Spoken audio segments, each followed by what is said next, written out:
pag-unawa, pag-unawa, pag-unawa, pag-unawa, understanding in English. Example, mahalaga ang pag-unawa sa damdamin ng ibang tao. Mahalaga ang pag-unawa sa damdamin ng ibang tao.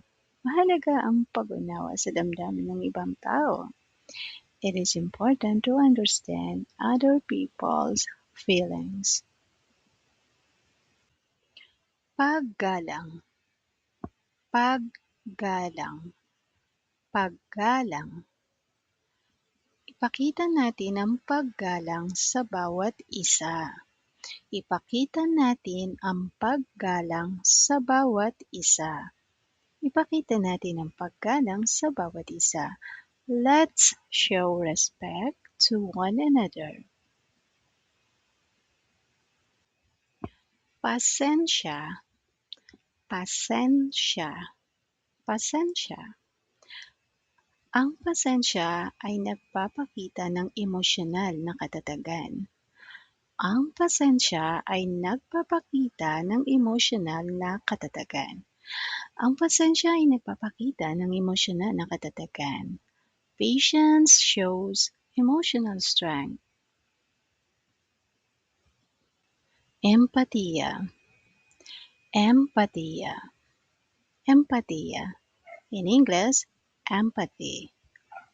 Example, subukan mong ilagay ang sarili mo sa kalagayan ng iba.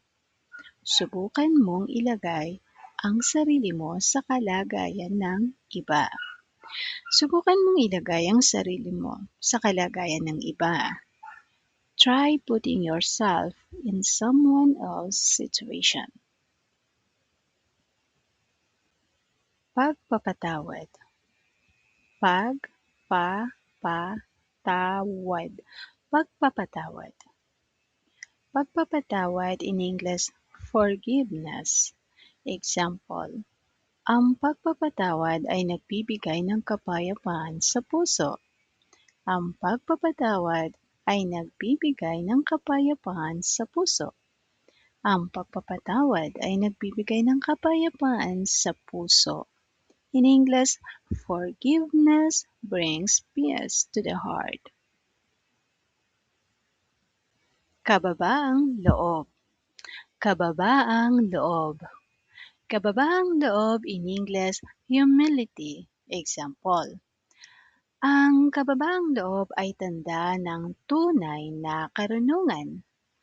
Ang kababaang loob ay tanda ng tunay na karunungan.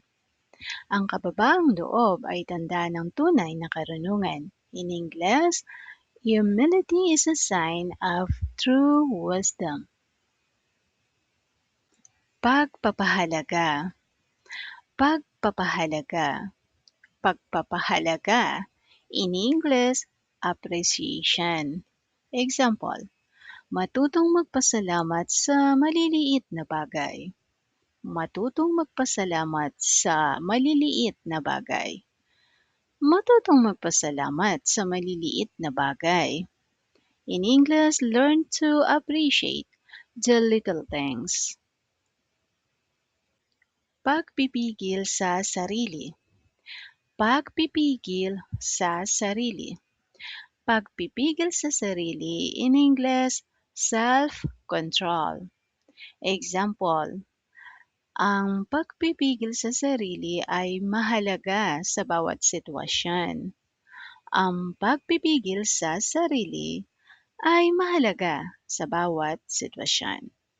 Ang pagpipigil sa sarili ay mahalaga sa bawat sitwasyon. In English, self-control is important in every situation. Alright, let's summarize them. Pag-unawa.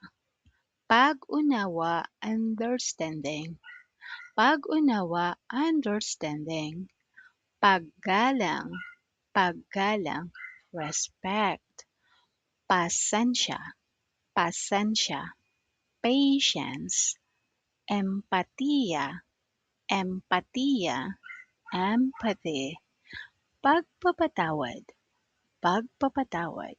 pagpapatawad, forgiveness, kababaang loob, kababaang loob, humility, pagpapahalaga, pagpapahalaga, appreciation, pagpipigil sa sarili, pagpipigil sa sarili, pagpipigil sa sarili, self-control,